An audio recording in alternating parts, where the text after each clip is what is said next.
वंदितु सौवसिद्धे ध्रुवमचल मनोभमं गतिं पत्ते उच्छामि समय पाहुड मिनमो सुद केवली भणिदम नमः समय साराय स्वानुभूत्याभावाय सर्वभावांतरच्छिदे अंतिम शासनाय 1008 भगवान की जय। स्वाध्याय कक्ष संपेपर्यंत आपणा सर्वांना चतुर्विध आहाराचा त्याग असणार आहे। समयसार ग्रंथ आपण बघतो आहे आणि मोक्षाधिकाराची आमची चर्चा सुरू आहे आणि कालच्या कलशामध्ये मुमुक्षुचं स्वरूप आपण बघितलेलं आहे, जे अनंत सुखमय मोक्षाचा आंशिक अनुभव ज्याला झालेला आहे तो खऱ्या अर्थाने मोक्षार्थी म्हटल्या जातो, किंवा अतींद्रिय आनंद म्हणजेच मोक्ष आहे आणि त्या आनंदाचा जो अर्थी तो खऱ्या अर्थाने मोक्षार्थी म्हटल्या जातो। अशा जीवांचं चारित्र्य हे उदात्त, उज्ज्वल, उदार आणि उच्च रूपाचं असतं आणि अशा जीवांच्या बाबतीत किंवा सर्व जीवांच्या बाबतीमध्ये आम्ही एक महान सिद्धांतावर आमची दृष्टी केंद्रित करू शकतो, किंवा सर्वांनी आपली दृष्टी या सिद्धांतावर केंद्रित केली पाहिजे की मी एक शुद्ध चैतन्य मात्र परम ज्योतिमय असं आत्मद्रव्य आहे। हे रागद्वेष परिणाम हे माझं स्वरूप नाही, मी या सर्वांपासून भिन्न आहे आणि मी या रागादी भावांचा जीवनामध्ये करता नाही। ही गोष्ट कालच्या कलशामध्ये आपण बघितलेली आहे। आता आचार्य या ठिकाणी सांगतात आहे कलश 186 नंबरचा की जो परद्रव्यांचं ग्रहण करतो तो जीव अपराध जीवनामध्ये करतो आणि त्याला निश्चितपणे कर्मबंध होतो। परद्रव्य ग्रहं कुर्वन् बद्धेतावपराधवान् बद्धेतानपराधो न स्वद्रव्ये संवृतो यती। जो परद्रव्यांचं ग्रहण करतो तो अपराधी आहे। अपराध शब्दाची व्युत्पत्ती आपण बघितली होती। राध म्हणजे आत्मतत्व, ज्ञान, दर्शन, चैतन्य स्वरूप, आणि या राधापासून जो दूर आहे तो जीवनामध्ये अपराध आहे। जो स्वतःच्या स्वभावापासून विमुख आहे तो त्याच्या जीवनामधला अपराध आहे आणि असा अपराधी जीव हा कर्मांनी बांधल्या जातो। स्वद्रव्यामध्ये संतुष्ट मग्न असे मुनी परद्रव्याचं ग्रहण करत नसल्यामुळे अपराधी बनत नाही आणि बद्ध देखील होत नाही। व्यवहारामध्ये आपण बघतो की जी व्यक्ती परद्रव्यांचं ग्रहण करतं, जी आपली वस्तू नाही आहे ती तो घेतो, तो अपराधी म्हटल्या जातो आणि तिला बंधनामध्ये अडकावं लागतं। त्याचप्रमाणे अलौकिक मार्गामध्ये म्हणजे मोक्ष मार्गामध्ये सुद्धा जो परद्रव्यांचा करता भोगता बनतो, वास्तविकतः कोणत्याही परद्रव्य म्हणजे कोणतीही व्यक्ती परद्रव्याचा करता किंवा भोगता असू शकत नाही। अज्ञानी स्वतःला करता भोगता पण अनुभवतो आणि म्हणून तो त्याचा करता म्हटल्या जातो अज्ञान अवस्थेत, पण तो परद्रव्याचा करता तो पण बनत नाही। तो फक्त परद्रव्याचे जे परिणाम म्हणजे त्या परद्रव्याच्या निमित्ताने जीवाचे जे विकारी परिणाम झालेले आहे त्याचाच वास्तविकतः तो करता होऊ शकतो। जसं एखाद्याने म्हटलं की मला ही वस्तू खायची आहे, तर खाण्याची जी क्रिया आहे त्याचा भोग आत्मा घेऊ शकत नाही, कारण ते पुद्गल द्रव्य आहे आणि पुद्गल द्रव्याचा भोग घेण्याचं सामर्थ्य आत्म्यामध्ये नाही। म्हणून आत्मा परद्रव्याला कदाचितही भोगू शकतच नाही, पण जो मला परद्रव्याला भोगायचा आहे हा त्याचा भाव झालेला आहे, हा जो विकारी परिणाम त्याचा झालेला आहे याचा करता अज्ञानी जीव बनतो. आणि ज्ञानी जीव त्यांनी परद्रव्यांमधलं कर्तृत्व आणि भोक्तृत्व भाव सोडल्यामुळे, त्याचं स्वामित्व त्यांनी न स्वीकारल्यामुळे, त्याचा तो कर्ता आणि भोक्ता देखील बनत नाही. म्हणून हा असा अपराध जीवनामध्ये आहे आणि अपराध असून त्याला कर्मबंधन निश्चित होणार आहे. जो स्वद्रव्य, स्वक्षेत्र, स्वकाल आणि स्वभावाच्या मर्यादेत राहतो, तो समृद्ध आहे, सुरक्षित आहे, तो आपल्या गुणांमध्ये सुषुप्त आहे, सुगुप्त आहे. कधी परद्रव्यात तो प्रवेश करत नाही आणि म्हणून तो निरपराधी आहे. जे आपली मर्यादा सोडतात आणि परद्रव्यामध्ये ममत्व बुद्धी करतात, मी परद्रव्याचं ग्रहण करू शकतो असं जे मांडतात, ते कर्मबंध करतात. शरीर, मन, वचन, स्त्री, पुत्रादी हे सर्व चैतन्यापासून भिन्न असं द्रव्य आहे. म्हणून या सगळ्याच्या सगळ्या परवस्तू आहे. आणि जो परवस्तूला आत्मीय भावाने स्वीकारतो, त्याला आपलं मानून त्या ठिकाणी ममत्व करतो, हा जीवनामध्ये अपराध आहे. जो पुमान परद्रव्य हरे, सो अपराधी अज्ञ. तो परधन हणे, सो अपराधी अज्ञ. अज्ञ म्हणजे अज्ञानी आहे. जो अपनो धन निहारे, सो धनपती सर्वंग. जो स्वतःच धन काय आहे, आत्म्याचं धन काय आहे, तो त्या ठिकाणी स्वतःलाच त्या ठिकाणी बघेल. परकी संगती जो रचे, बंध बढ़ावे सोई. जो निज सत्ता में मगन, सहज मुक्त सो होई. आणि जो स्वतःच्या सत्तेमध्ये मग्न असतो, तो सहज मुक्त त्या ठिकाणी होतो. हे सांगितल्यानंतर आता पुढच्या गाथांमध्ये कुंद आचार्य सांगतात आहे की जीवनामध्ये प्रत्येक गोष्टी, हिंसा, असत्य, चोरी, व्यभिचार, या ज्या काही गोष्टी आहे, हे अपराध आहे. त्याप्रमाणे परभावांना ग्रहण करणारा देखील अपराधीच असतो. ही गोष्ट येणाऱ्या 3 गाथांमध्ये कुंद आचार्य स्पष्ट करतात. गाथा 301, 302 आणि 303. ध्येयादि अवराहे, कुवदी जो सोदु संकितो भमदी. मा बच्छे हम केणवी, चोरोती जहन्मी वियरंतो. जो न कुणदी अवराहे, सो निसंगो दुजान जनवदे भमदी. नवितस्य बज्झिदुं जे, चिंता उपज्जती कहाई. एवं हि सावराहो, बज्झामि अहं तु संकिदो चेदा. जो पुन निरवराहो, निस्सोहम निसंकोहम न बज्झामि. जो थे आदि अवराहे, जो पुरुष, स्थेय म्हणजे स्थेय, स्थेय म्हणजे चोरी, असा चोरी बकरे अपराध कुवदी अपराध करतो, तो मात्र शंकितो भमदी, तो अशा आशंकाने भ्रमण करतो की लोकांमध्ये वावर आहे.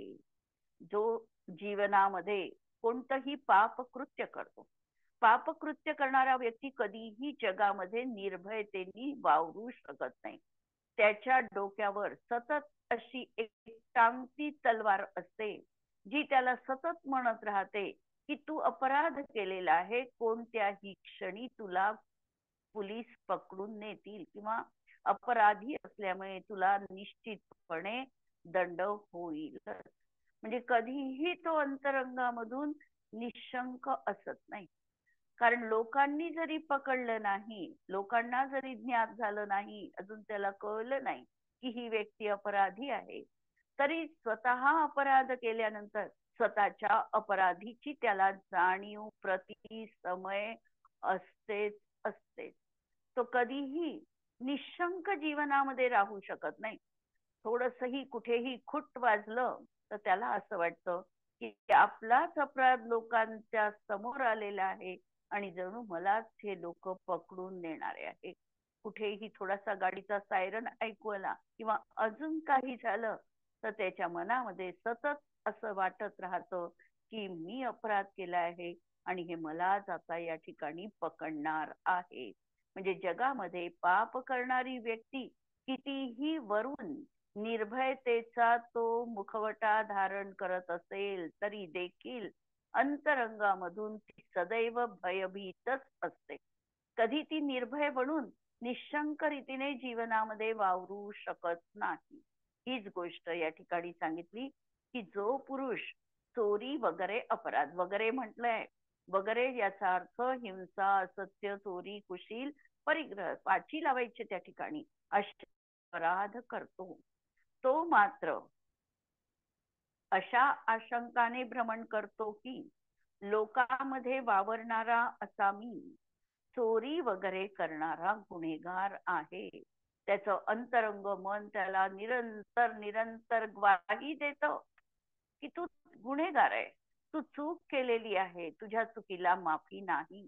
तू भलाई एखाद्या वेळेला कायद्याच्या कचाट्यातून सुटशील पण तुझ्या अंतर्मनाच्या दृष्टीतून तू अपराधी आहेस हे त्याला नक्की त्या ठिकाणी माहिती असतं. असा तो गुन्हेगार आहे असे समजल्यानंतर मी कुणाकडून पकडल्या न जावा, परंतु जो अपराध करत नाही त्याला नेहमी असं वाटत राहतं की मला कुणीही पकडून घेऊ नये. परंतु जो अपराध करत नाही तो निशंक होऊन देशामध्ये इतस्ततः वावरतो. त्याला भीतीच नाहीये, ज्यांनी काही केलंच नाहीये. जसं आपण म्हणतो कर नाही त्याला डर कशाला. ज्यांनी काही केलं नाहीये त्याला भीती देखील जीवनामध्ये असणार नाहीये आणि म्हणून तो निशंकपणे जगात वावरेल. कारण की त्याला बंधनाची पकडण्याची भीती कदाचित देखील उत्पन्न होत नाही. याप्रमाणे हा अपराधी आत्मा निश्चयाने मी सापराध आहे.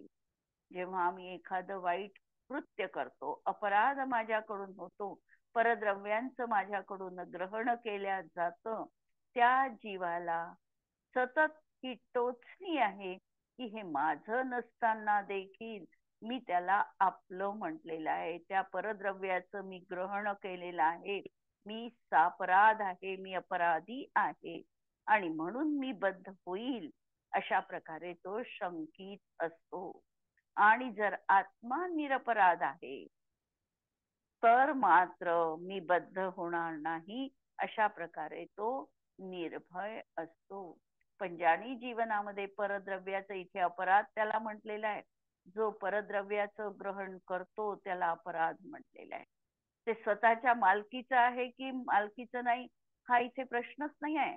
स्वतःच्या मालकीच्या असणाऱ्या वस्तूला देखील जो आत्मीय बुद्धीने ग्रहण करतो, त्याच्यामध्ये ममत्व भाव ठेवून त्याचा भोग घेतो, त्याला इथे अपराध म्हटलेला आहे. माझ्या मालकीची ती वस्तू आहे की नाही हा दुय्यम प्रश्न झाला. परंतु जी मी म्हणते की माझ्या मालकीची आहे, मी विकत घेतलेली आहे, ही वस्तू माझी आहे आणि त्याही वस्तूचा जेव्हा हा जीव आत्मीय भावाने, लक्षात शब्द ठेवायचे, आत्मीय भावाने, स्वामित्व भावनाने, कर्तृत्व बुद्धीने किंवा हे माझ्यासाठी निर्माण झालेलं आहे अशा प्रकारच्या बुद्धीने तो त्याचा भोग घेतो, तो जीवनात अपराध आहे. म्हणून इथे अपराध एवढा सहज वरचा उथ रूपाचा अपराध लावायचा नाही की मी तर माझीच वस्तू भोगतो आहे. ठीक आहे, जगात तुझी वस्तू आहे का पहिल्यांदा याचा निर्णय करायचा आहे. आचार्यांनी पहिलेच सांगितलेलं आहे की परमाणू एवढं परद्रव्य देखील जगात तुझं नाही आणि जर तू हा सगळा एवढा परिग्रह भोगतो आहे, हे पराचं ग्रहण करतो आहे, चोरी म्हणजे तरी काय आहे, परद्रव्याचं ग्रहण करणं ही चोरी आहे. खोटं बोलणं तरी काय आहे? जे माझं नाही त्याला माझं म्हणणं हे खोटं बोलणं. व्यभिचार जे माझं नाही त्याला भोगणं आणि परिग्रह वस्तू या माझ्या आहे असं समजून त्याच्यामध्ये तल्लीन होणं, हे सगळे सगळे जीवनामध्ये अपराध आहेत. आणि जो असा अपराधी आहे तो नेहमी त्याच्या डोक्यावर टांगती तलवार आहे की मी कर्मानी बद्ध होणार आहे. आणि जो परद्रव्याविषयी आत्मत्व बुद्धी ज्यांनी सोडलेली आहे, परद्रव्यांचं स्वामित्व ज्यांनी स्वीकारलेलं नाही, परद्रव्यांविषयीची ममत्व बुद्धी ज्याच्या जीवनात नाही, उलट कर्मोदयजन्य हे परिणाम मला भोगणं क्रमप्राप्त आहे, भोगावे लागत आहे असं समजून वैराग्य बुद्धीने जो त्याचा भोग घेईल, भोग घेईल म्हणजे आसक्तपणा नाही आहे, त्याला घ्यावा लागतो आहे, त्याची अपरिहार्यता आहे आणि म्हणून तो त्याच्या जीवनामधला अपराध नाही. टीका पहा. याप्रमाणे या लोकामध्ये जो परद्रव्याचे ग्रहणरूप अपराध करतो त्यालाच बंधनाची कारागृहाची भीती असते आणि तोच निर्दोषी तो अपराध करत नाही ज्याला बंधनाची भीती नसते. याप्रमाणे आत्मा देखील जर अशुद्धच होऊन विकारी होऊन परद्रव्याचे ग्रहणरूप अपराध करेल तर त्यालाच बंधाची शंका संभवते.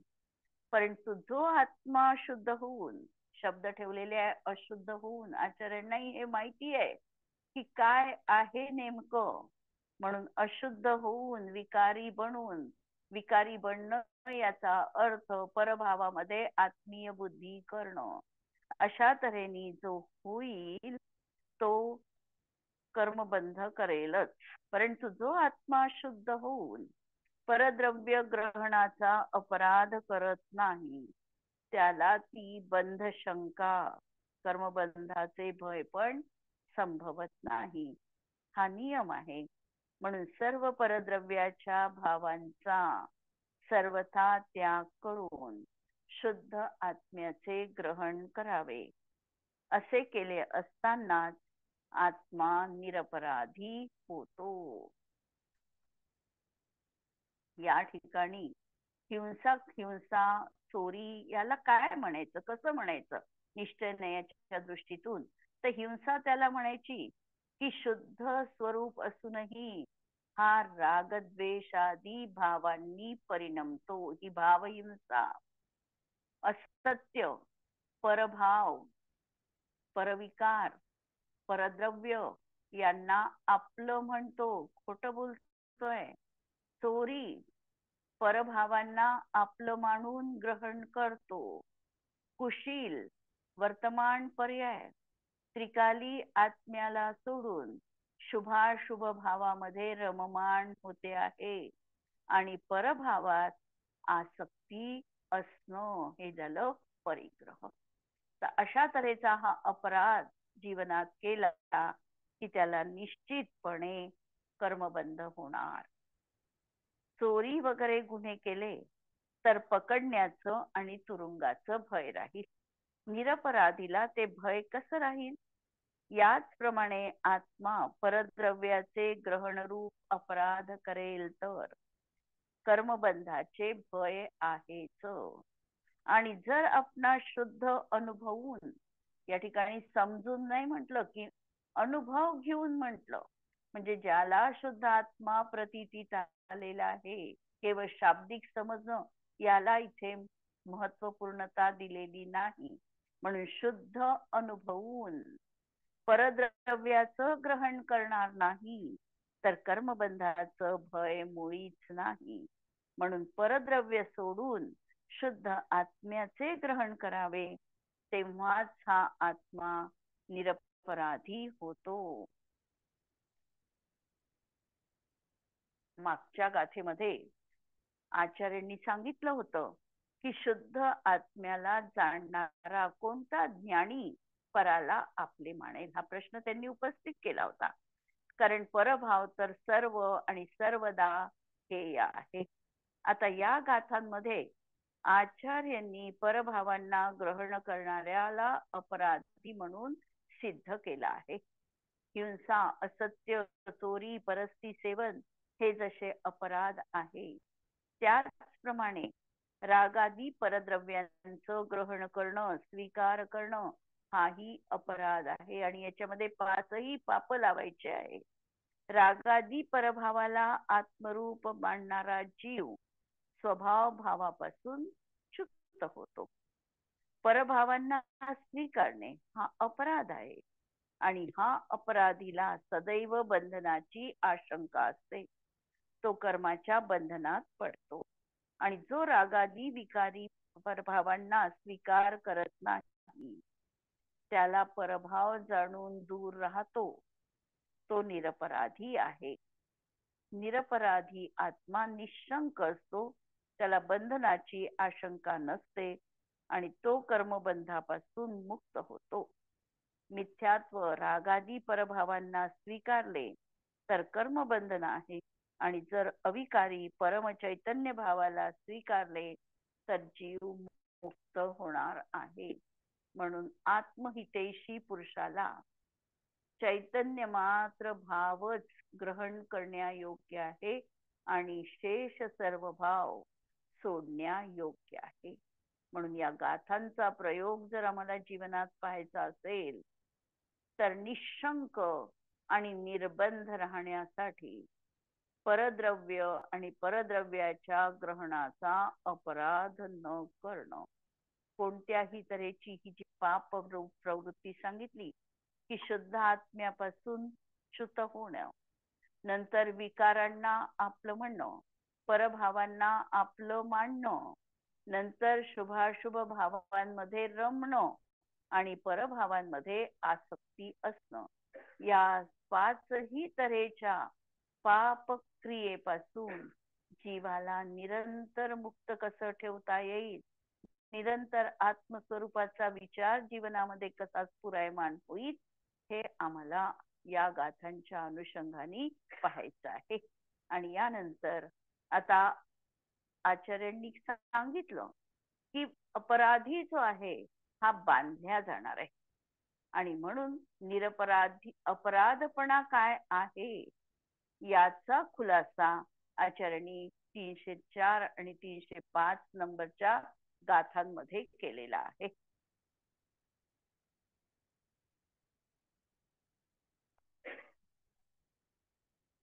304 आणि 305 नंबरची गाथा. संसिद्धिराध सिद्धम साधितमाराधिदं च एयट्ठम अवगतराधो जो खलु चेदासो होदी अवराधो जो पुननिरवराधो चेदा निस्संकिदो दुसो होदी आराहणाई नित्यम वट्टदि अहम ति जानन्तो संसिद्धिराध सिद्धम साधितमाराधितम सर्वम एकट्ठम.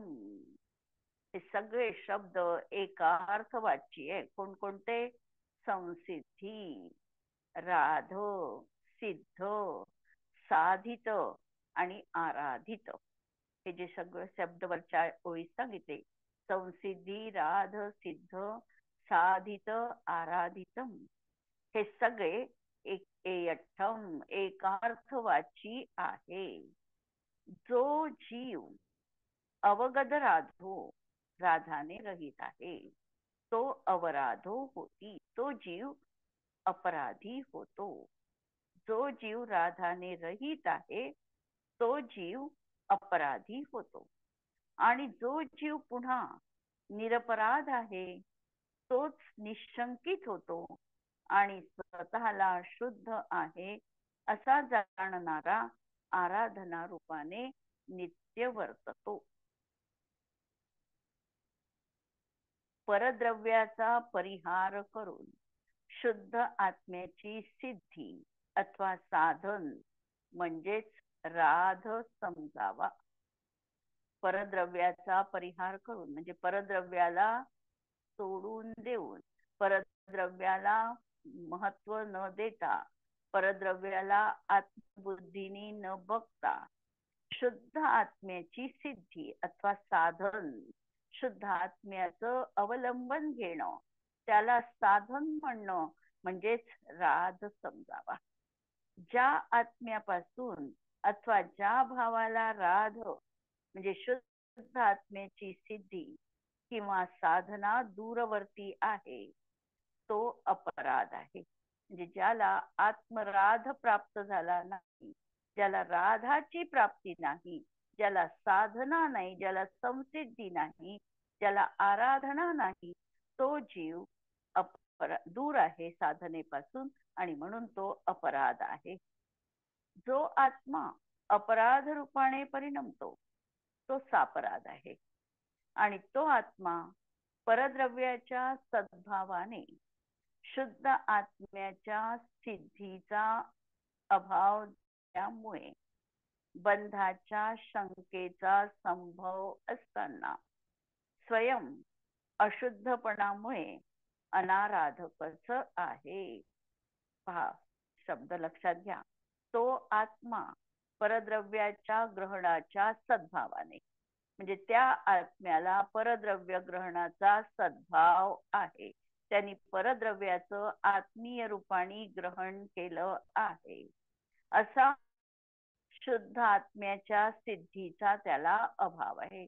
त्याला शुद्ध आत्म्याची प्राप्ती झालेली नाही, त्याचा त्याला अभाव आहे. असा अभाव असल्यामुळे तो बंधाच्या शंकेने आशंकित आहे. त्याला सतत अपराधाची जाणीव आहे. मी बंधाला प्राप्त होईल या शंकेमध्येच तो निरंतर आहे आणि म्हणून स्वयं अशुद्धपणामुळे ही त्याची स्वयंची अशुद्ध दशा आहे आणि त्यामुळे तो जीव अनाहारक आराधक असा आहे, आराधना करणारा नाही. आणि जो आत्मा अपराधरहित आहे त्याला संपूर्ण परद्रव्यांच्या त्यागाने शुद्ध आत्म्याच्या सिद्धीचा सद्भाव असल्यामुळे, ज्यांनी आता परद्रव्याला आत्मीय भाव रूपाने स्वीकारले नाही, जो शुभाशुभ भावामध्ये रममाण होत नाही, जो परभावांना स्वतःच आहे असं मानत नाही, जो रागद्वेषाधिकारांपासून ज्याची निवृत्ती आहे, असा हा जीव संपूर्ण परद्रव्यांच्या त्यागाने, त्यांनी परद्रव्याचा त्याग केला आहे म्हणून शुद्ध आत्म्याच्या सिद्धीचा सद्भाव असल्यामुळे त्याच्या जीवनात त्याला सिद्ध आत्म्याची सिद्धी झालेली आहे. त्याला कर्मबंधाच्या भीतीचा संभव नसतो आणि अशा निश्चयाने तो प्रवृत्ती करतो की मी उपयोग स्वभावी एक शुद्ध आत्माच आहे आणि निर्भय आहे. अंतरंगामध्ये सतत मी शुद्ध स्वभावी आत्मा आहे, मी उपयोग स्वभावी आहे, मी चैतन्य स्वभावी आहे, मी ज्ञान आहे, मी दर्शन स्वभावी आहे, अशा रीतीने तो स्वतःला अनुभवतो. म्हणून मी एक उपयोग स्वरूपी शुद्ध आत्मा आहे आणि तो जीव सदैव शुद्ध आत्म्याची सिद्धी या लक्षण रूप आराधनेने प्रवृत्ती करत असल्यामुळे आराधक आहे. आणि म्हणून त्याच्या जीवनामध्ये निरंतर अशा तऱ्हेची भावना असल्या तो त्या ठिकाणी आराधना रूप आहे. तो आत्मतत्वाची आराधनेने प्रवृत्ती करतो आहे आणि त्यामुळे तो आराधना करणारा आराधक असं म्हटल्या जातो. संसिद्धी, राध, सिद्धी, साधित, आराधित या शब्दांचा अर्थ एकच आहे. शुद्ध आत्म्याच्या सिद्धीला अथवा साधनेला राध म्हणतात. ज्याला ती नसते तो आत्मा सापराध आहे. हा राध ज्याच्या जीवनात नाही, ही आत्मसिद्धी ज्याच्यात नाही, तो त्या ठिकाणी सापराध आहे, आणि ज्याला ती असते तो निरपराध आहे. अपराधीला बंधशंका संभवत असल्या कारणाने तो स्वयं अशुद्ध आहे. आता आहे तो पराला जर आपलं मानत आहे, तो आत्मतत्वापासून जर विमुख आहे, तो राधापासून जर च्युत झालेला आहे, तर त्याच्या जीवनात निरंतर मी अपराधी आहे ही शंका त्याला निरंतर ग्रसित करतच असते, आतून त्याला पोखरत आहे. म्हणून तो अशा तऱ्हेने स्वयं अशुद्ध आहे, म्हणून अनआहारक आराधक आहे. आणि जेव्हा निशंक होऊन आपल्या उपयोगामध्ये लीन होतो, तेव्हा बंध शंका संभवत नसल्यामुळे तो सम्यक दर्शन, ज्ञान, चारित्र आणि तप यांच्या एक भाव रूप निश्चय आराधनेचा साधकच असतो. 4 तऱ्हेच्या आराधना जीवनामध्ये सांगितलेल्या आहेत. ज्ञान आराधना, दर्शन आराधना, चारित्र आराधना आणि तप आराधना. या 4 आराधनांमध्ये हा निरंतर त्या ठिकाणी स्वतःला अनुभवतो. म्हणून आत्मसिद्धीला राध म्हणतात. ज्याला राध नाही तो भाव अपराध आहे. आणि संसिद्धी, राध, सिद्धी, साधित, आराधित हे सर्व कसे आहे, तर एकार्थवाची शब्द आहे. विभाव परिणाम रहित निर्विकल्प समाधी स्थित होऊन निज शुद्धात्म्याची उपलब्धी होणं म्हणजे संसिद्धी आहे. जयसेनाचार्यांनी हे शब्दांचे अर्थ दिलेले आहे. विभाव परिणाम रहित निर्विकल्प समाधी स्थित होऊन निज शुद्धात्म्याची उपलब्धी होणे म्हणजे संसिद्धी. परद्रव्याचा परिहार करून शुद्ध आत्म्यामध्ये मग्नता म्हणजे सिद्धी. सर्व विकारांपासून हटून शुद्ध चैतन्याची सेवा करणे म्हणजे साधन म्हणजे साधित. विकार भावांचा परिहार करून शुद्ध चित स्वरूप आत्म्याची उपासना करणं म्हणजे आराधना आहे. थोडक्यात अर्थ तर एकच आहे, पण थोडा शब्दांमध्ये थोडा फरक करून त्या ठिकाणी प्रत्येकाचा वेगळा असा अर्थ लागतो. जो ग्रहण करतो म्हणजेच परभावांना आत्मरूप मानतो तो अपराधी आहे. अपराधीला सदैव बंधाची आशंका आहे आणि तो बंध करतोच करतो.